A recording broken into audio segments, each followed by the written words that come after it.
Hey, Abbott, what time is it? It's time for the Abbott and Costello Show. We're on the air for ABC here in Hollywood. Well, what are we waiting for? Let's go with the Abbott and Costello Show.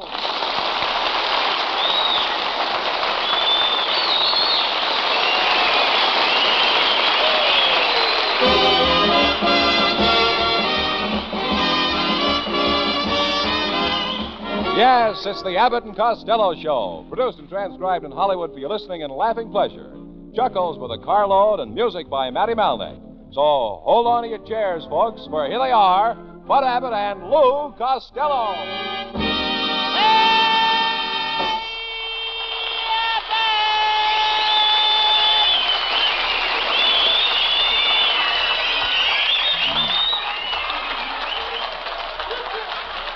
All right.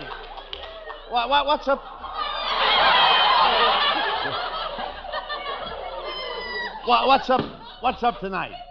I beg your pardon? I say, what's up tonight? Well, I want to tell you, I took my Aunt Meg to the football game at the Coliseum this afternoon. Yes. At the end of the first quarter, a drunk came in and yelled, "Whose game?" Aunt May jumped up and says, "I am." Your Aunt May doesn't know much about football, does she? Oh, she thinks the rooting section is the front end of a pig. She does? She does. Hey, Abbott. Right. Which end is? You don't know much about football yourself, do you? Oh, are you kidding? You should have seen me in college, Abbott. I was a triple threat man. I could run, kick, and pass. Boy, I could really throw it in those days. You're not doing so bad tonight, either.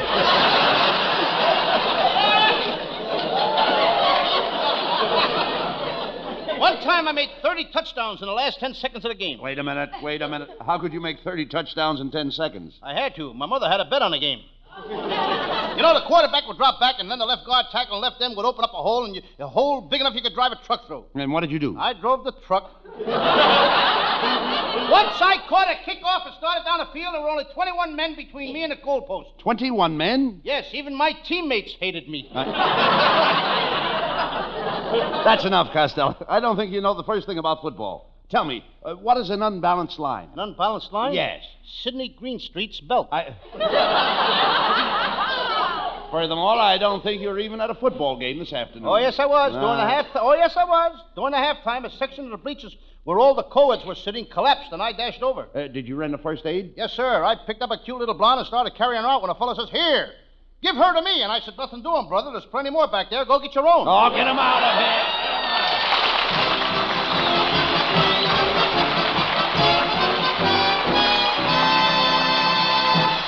Well, there's a sample of the high-grade nonsense you'll be hearing for the next half hour. But before we get back to it, listen to this.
Look, Costello.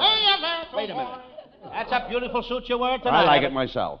You look like a Rhapsody in brown. All right, never mind that. Look, where have you been all day, Lou? Huh? Where have you been all day?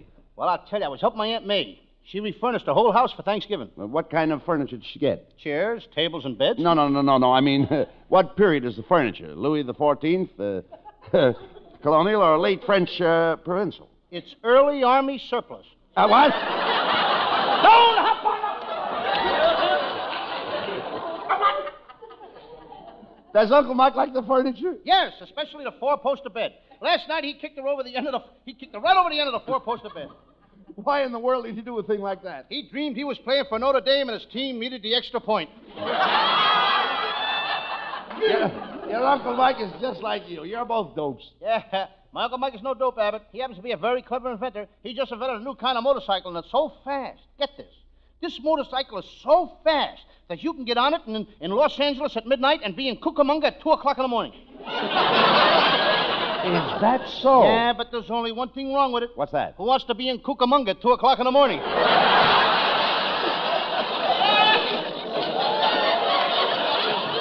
Well, that just proves what I've always said. Your Uncle Mike is a shiftless loafer. He gambles away every cent that he gets. Oh, no, he reformed, Abbott. He's never going to shoot dice or play cards again. He said that before. I know, but this time a judge said it. Does Uncle Mike still drink as much as ever, Lou? Nah, now he quits when he's had enough.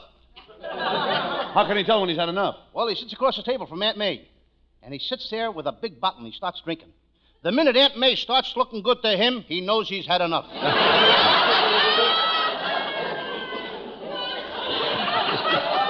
Hey, Lou, does your Uncle Mike and Aunt May fight as much as they used to? No, but they had an argument yesterday. She clouded him in the puss and then kicked him in the stomach. Kicked him in the stomach? Yeah, but that was his fault. He turned around. Does your Uncle Mike still work for the orange growers, Lou? Oh, yes. A very important man in the orange business, Abbott. He's the only guy that can tell a California orange from a Florida orange. How does he do it? Well, he cuts an orange in half, holds it over a map of the United States, and squeezes it. If it's a California orange, it squirts all over Florida.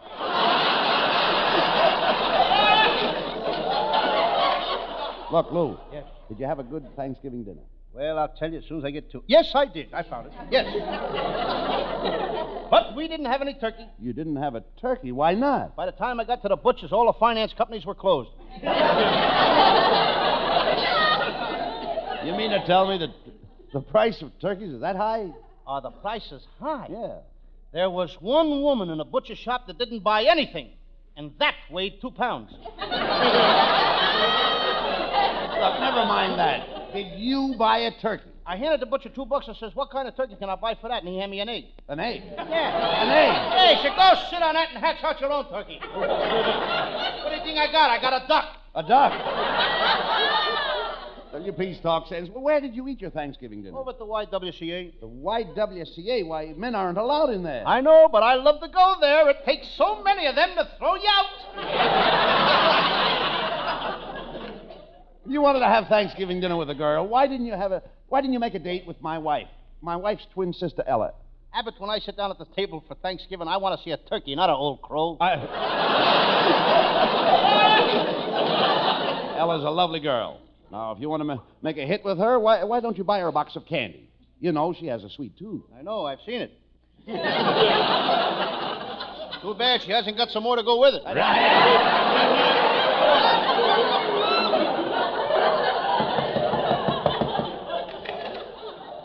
Gentlemen, I've got a few turkeys left over from the Thanksgiving rush. Would you like to buy one? What kind of turkeys have you got? I've got Texas turkeys and Vermont turkeys. How do you tell them what? The Vermont turkeys are still wearing Hoover buttons.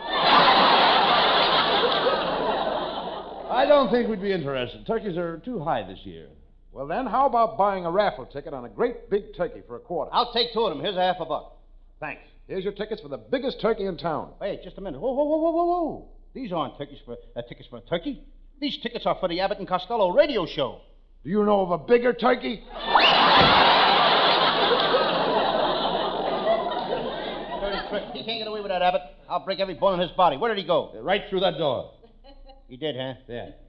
Open up that door. Well, the door is open. What are you going to do about it? What do you want? I just wanted to say goodbye.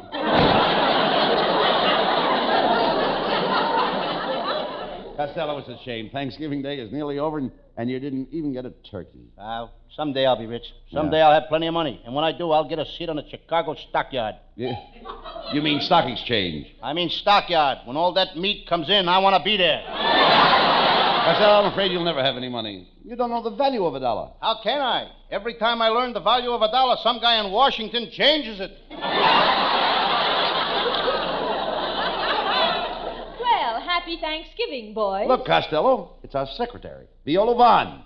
Viola, you look beautiful. How about you and me stepping out after the show? Oh, tonight? Gee, I'll be tied up at home tonight. Good. Maybe you'll be more fun that way. I'll come over and untie you.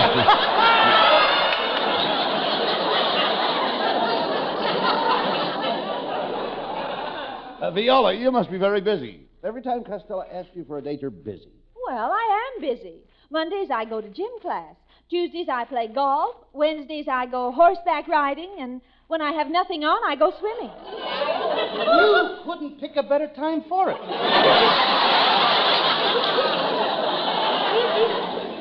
On second thought, this is Thanksgiving, and I'm kind of hungry for a date. Then why not go out with me? Abbott, she says she's hungry. She's not starving. Now, suppose I did invite you over to my house tonight, Costello. What would you do? Oh, well, we'd play games. We'd play like hide and seek, maybe post office. Oh, that's a kid's game. Not the way I play it. All right, now, wait a minute. Well, how do you play hide and seek? Well, first you count up to 10, then run and hide in the closet. And then I count up to 10 and run and I hide in the closet. It's a lot of fun. Wait a minute. Where does the fun come in? We both run to the same closet. Nah, Costello, I don't think I'll invite you over. You're too fickle. What do you mean? Well, last week after the rehearsal, you were taking a nap, and I sneaked in, and you were dreaming and saying, "No, Rita, no, Rita, I won't kiss you. No, no, no." So what? My name is not Rita. What are you kicking about? I said no, didn't I? Viola was right. You are fickle. You're always flirting with girls. Last night I saw you driving down Hollywood Boulevard and you winked at a girl. I only winked because something got in my eye. And she got in your car, too. Well, I'm surprised at you two arguing over girls. You're right, Viola. Yeah. They aren't worth it. Women are responsible for a lot of stupid things. Shame on you, Abbott, bringing your mother into this conversation. You idiot. Why don't you find yourself a girl and get married? Viola, you're the kind of a girl I'd love to be married to. Oh, why do you want to marry me? Being married to you would be wonderful. We could have 10 children. 10 children? Yes, and if we like them the second year, we could have 10 more. Viola would be silly to marry you. All you do is chase girls. Mr. Abbott is right, Costello. I understand that you've kissed every blonde in Hollywood. I have not. Well, all right. Name one blonde in Hollywood you haven't kissed. I'll name 2. Alan Ladd and Van Johnson. You idiot. Alan Ladd and Van Johnson wouldn't kiss you. They wouldn't? No, they wouldn't. Okay, I'll scratch their names out of my book. See, Viola, I was right. Costello's not the guy for you. He has no brains, he has no looks, and he has no money. I'm beginning to think you're right. Just a minute. Now listen here, Abbott. If you don't stop crabbing me with girls, I'm going to hide your corkscrew. No!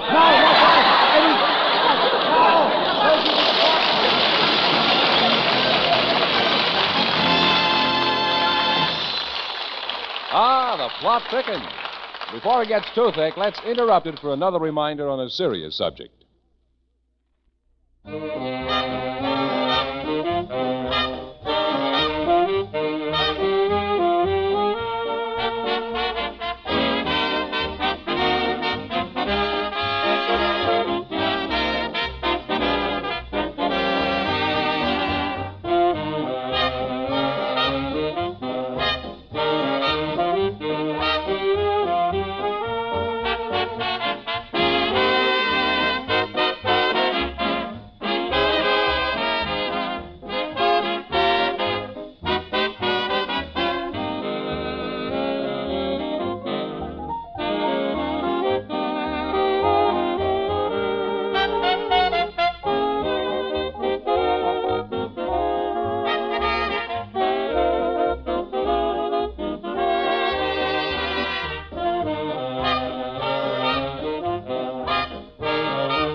And now, ladies and gentlemen, here's our new singer, Hal Winters. Let's give Hal a nice big hand. Nice big hand for Hal Winters. Hey, hey.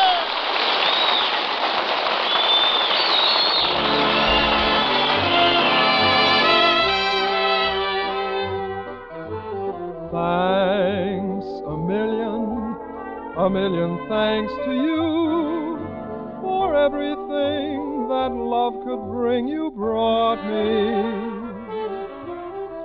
Each tender love word you happen to say is hidden away in memory's bouquet.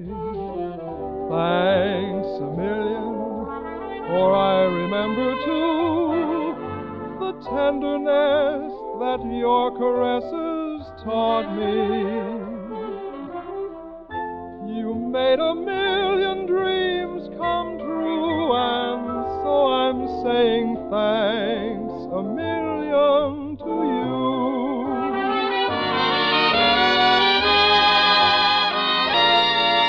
For I remember too the tenderness that your caresses taught me. You made a million dreams come true, and so I'm saying thanks a million to you.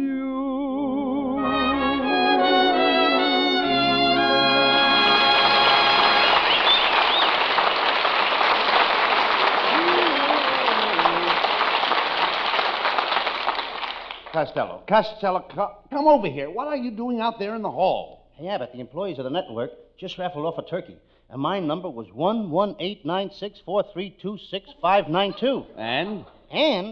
And the fella standing right next to me, he had number 1189643265591. So he said to me, I'll trade you my number 1189643265591 Yes. for your number 11896436592. So? So I traded him my number 1189643265591 for his number 1139643265592. Well, who won the turkey? One of the vice presidents with ticket number 3.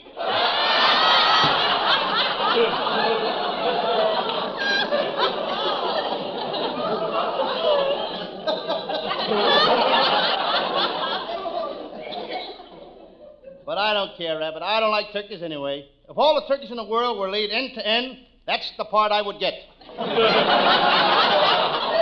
Well, you know, Lou, my wife is crazy about turkey. Today, when she sat down at the table, she had a turkey neck. Why don't you wear a muffler? Nobody would notice it. Nonsense. What's that roll of paper under your arm? That's a Thanksgiving play we're going to do for the people tonight, and I wrote it myself. Well, what's the name of your play? I call it The Brave Little Band of Pilgrims Who Landed on Honest John's Rock. Yeah, dummy, that's Plymouth Rock. How do you like that? Even in those days, Honest John was the only one that could get a Plymouth. Never mind that. Let's get along with the play. Killer.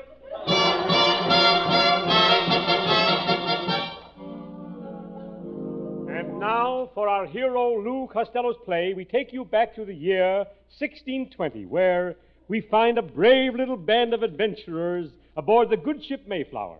The brave captain has eaten nothing but fish for 90 days. But that doesn't faze him. Let's listen to this fish phase.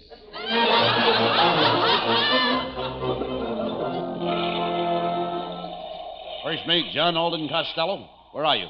Here I am, Captain Miles Standish Abbott. We've had some pretty tough weather. How's the ship holding up? I have a report on the mizzenmast. What about the mizzenmast? It's been mizzen for 3 days. Look out! There's a note stuck to that dagger. Aha! There's mutiny among the men. Read this note, First Mate John Alden Costello. The first mate is a dirty landlubber, and he should drop dead. Which one of you swabs wrote this? I did, sir. Give that man 20 lashes and a box of Snickers. I know what we'll do. We'll put the whole crew on bread and water. Why pamper him? Let him eat the regular food. Captain Miles Standish Abbott, me thinks you made a mistake. When we left England, I think you forgot to untie the boat from the dock. What makes you say that? Just look behind us. We're in the middle of the Atlantic Ocean, and people are still waving goodbye to us. Look, John Alden Costello, there's land ahead. We should be proud. The Mayflower has broken all records for the Atlantic crossing. Yes, we beat the Queen Elizabeth by 326 years. Thank Columbus for showing us the way. He marked the route. That's funny. I didn't see a Burma shave sign all the way across. John Alden Costello, watch where you're steering the boat. Don't worry, Captain Miles Standish Abbott. I know every reef along this coast. There's one now. You idiot. That's the shore. Quick, drop the anchor. Aye, aye, sir. Here she goes.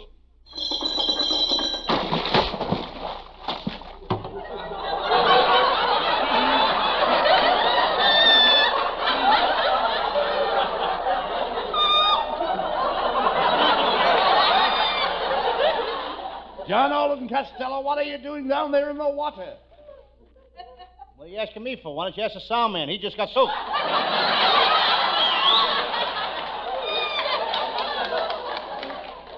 What are you doing down there in the water? I forgot to let go of the anchor.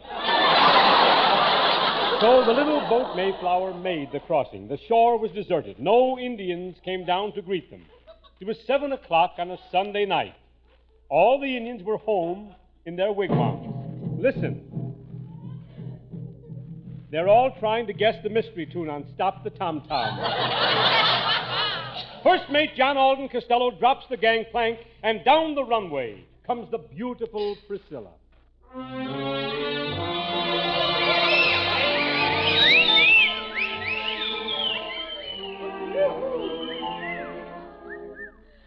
John Alden Costello, honey bun. Just think of it. You and I are the first people to set foot on this new land. This virgin territory belongs to no one. Priscilla, my love, are you sure this land belongs to no one? Look what it says on that rock. What? Los Angeles city limits. John Alden Costello, our people are starving.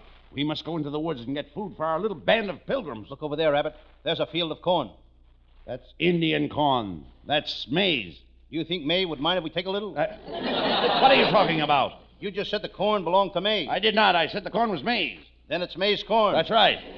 What's wrong with finding May and asking for some of her corn? I didn't say the corn belonged to May. I merely said the corn was maize. How do you like that? Here it is, the year 1620, and this guy is starting a routine. Stella, maize is Indian corn. The Indians grind their own corn. Those Indians are smart. We pay riders to grind ours. Uh-oh. Here comes an Indian. I'll be friendly and say hello to him. How do you say hello to an Indian? How? I asked you first. I just told you. Told me what? How? If I knew how, I wouldn't be asking you. What did you ask me? How? Now you've got it. Got it. Now I'm really mixed up.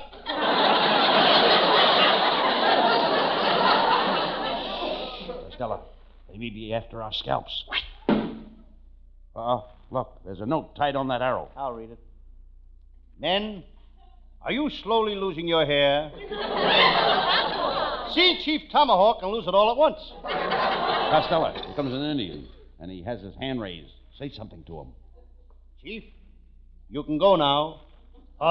Me Scout. Me Chief Cheap Underwear. Why do they call you Chief Cheap Underwear? Me creep up on you.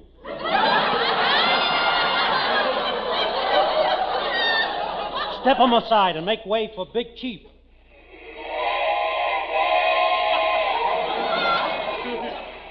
That must have been a super chief. Watch 'em language, paleface. Meet 'em Big Chief Running Water. He looks like a big drip. Chief, meet my friend John Alden Costello. Are you gay? Are you gay? Abbott, we gotta get better actors. You dummy, you're reading that wrong. That's Oak. Oak. Listen, Tubby, I've got as much right to play an Indian as you have to play John Alden. Oh, yeah? I'll have you know that my great-grandfather goes back to Martha Washington. He does? Yes, of course, he only goes back there when George isn't home. Oh, who cares about that? I've got troubles of my own. Why, only this morning I was sending up some smoke signals to my sweetheart, Pocahontas. And what happened? Her father came along and put out my fire. Well, I've got to go now, and as we say in Indian, you fa da umstead amahuck to you. And your father's busted tomahawk to you, too. John Alden Costello, I haven't the courage to propose to the fair Priscilla. You, as my best friend, must do it for me. You mean you want me to make love to the fair Priscilla for you? Yes. He doesn't know me very well, does he, folks? Go into Priscilla's cabin, John Alden Costello. Propose to her. Propose to her for me. Tell her I'm a soldier. And if she refuses me, I'll go back to the bottle. You mean you'll go back to the battle? You go back to what you like, and I'll go back to what I like. Now, go ahead, Ed. Ah, John Alden Costello, my little bouncing Boston baked bean. Ah, Priscilla, my little tomato. Smother me with the ketchup of your kisses. When I'm close to you like this, something cold seems to spread all over me. It does. Yes, you dropped your popsicle down the back of my neck. Pray tell me, why have you come here? To propose to you for my dear friend, Miles Standish Abbott, the poor broken-down guy. He couldn't come himself. He's all shot. He's practically falling apart. He can't even read a straight line anymore. And he's got plenty of company, too. Priscilla, my love. I'm not used to straight lines either. Priscilla, my love. You couldn't go for him, could you? Are you proposing for him? Sure. It must be wonderful to have a true, devoted friend like you. If Miles Standish Abbott had another friend like me, he wouldn't need any enemies. Oh, why don't you speak for yourself, John Alden Costello, honey? I'd love to marry you, Priscilla, but I can't. I'm already married. Wait a minute, Costello. We're doing a story from history. And the history books say that John Alden was a bachelor. That was before the historians found out about John's other wife. Oh, let me out of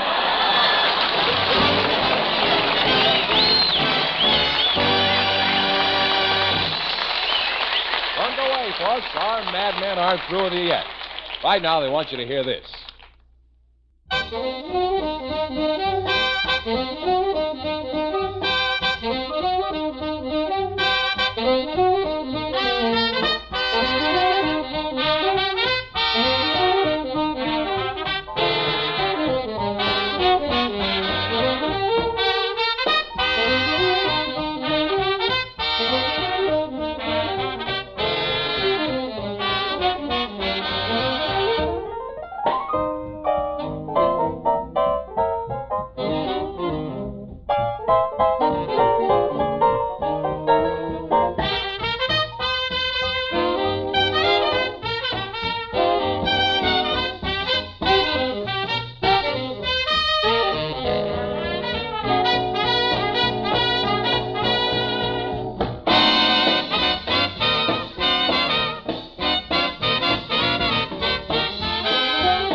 Costello, by doing our Thanksgiving play, we didn't get a chance to do our Sam Shovel detective mysteries tonight. That's right, Abbott, but Sam Shovel will be back next Thursday night. Well, what is your Sam Shovel story for next week? Well, it's one of my liveliest cases.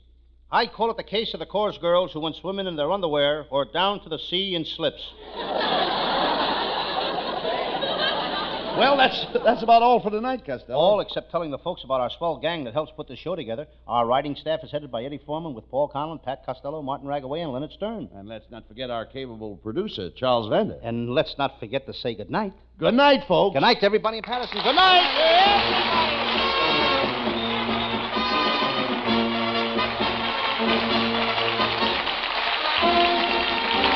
Listen each Thursday night at this time for another great Abbott and Costello show, produced and transcribed in Hollywood.